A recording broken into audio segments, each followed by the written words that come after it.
I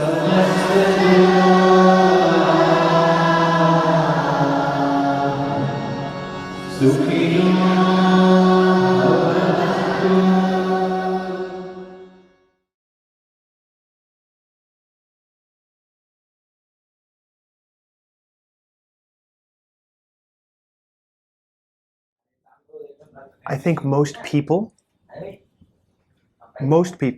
wake up with mantra.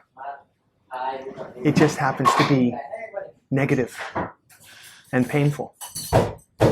The repetition of words that in this case are not uplifting,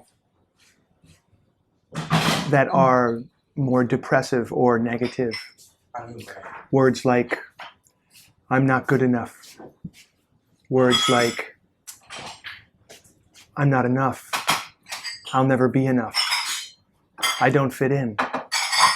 Oh, this is going to be such a hard day. And so there's this low grade, sometimes higher grade anxiety for most people.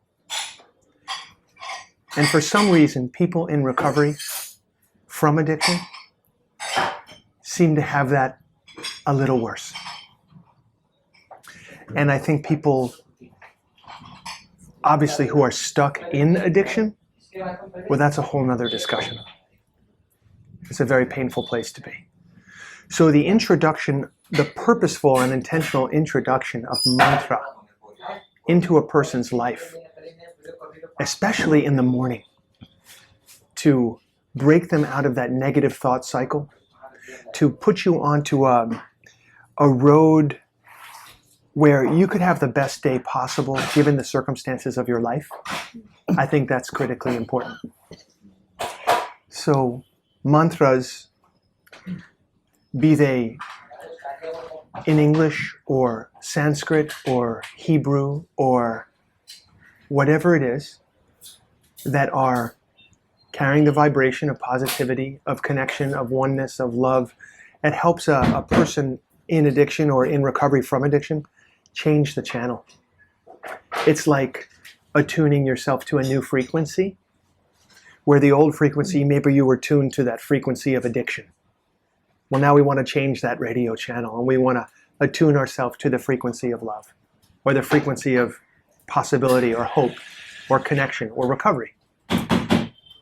So that's critically important on the path of recovery. It's just critically important. When a person frees themselves, is lifted up out of addiction, it now means that they have an opportunity to live the life that they were meant to live. Their sadness, their sense of separation and disconnection goes away. And what replaces it is a sense of purpose and meaning. And that's very powerful. How does that help the world? Well, I think it's self-evident. Everybody wants that. And so peace and harmony come from each individual feeling, I have a place, I have a purpose, I have a meaning, and I pursue that meaning each day.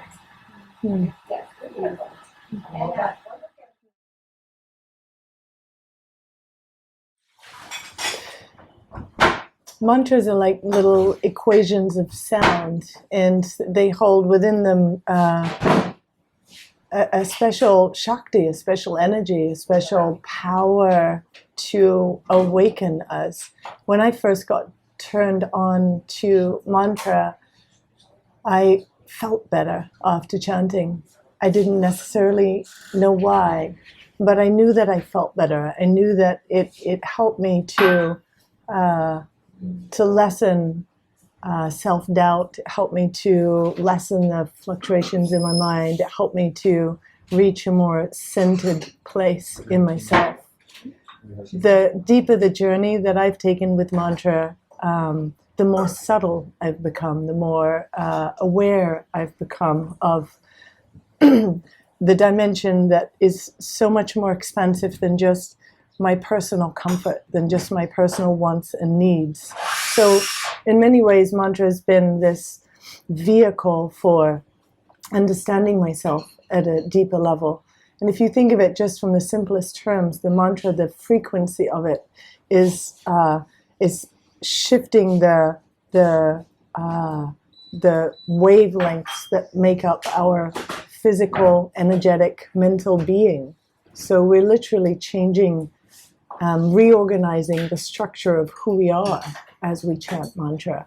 And inevitably, as soon as we start to loosen the sort of hardened, identified structure of our self that's based on our beliefs and our conditioning and our familial past, as soon as we start to loosen that, we move from the me, the limited identity, into the we, the place where we can recognize the unified nature of all of life.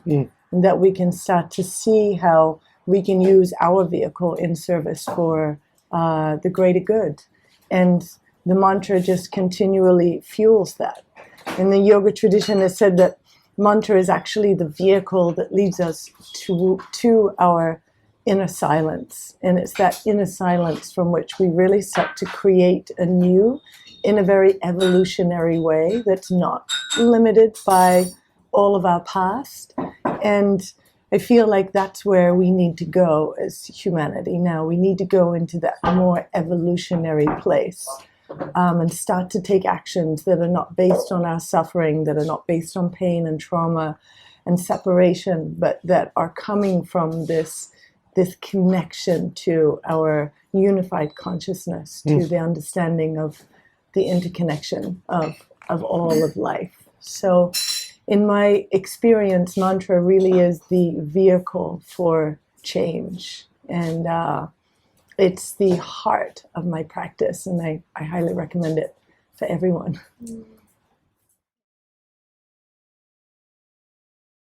The mantra that comes to mind for me is the really, in many ways, the mantra that I began serious sadhana with, and it's the first words that Guru Nanak spoke after he had his big awakening experience. Ek Onkar, Satnam, Siddhi, Waheguru, all of creation and the Creator are one. This one truth, this is our true identity. Understanding this, and wow, the bliss of moving from our density to our subtlety, from darkness to light, to the truth of who we are. So we can chant a little long version. Long Ek Onkar? Yeah. Sure. Love to. Ek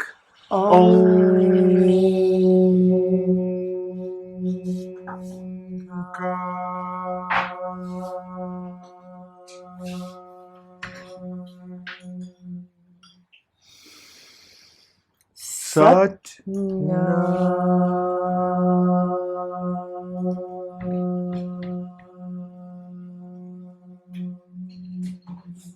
Siddhi. Wah Hey Guru.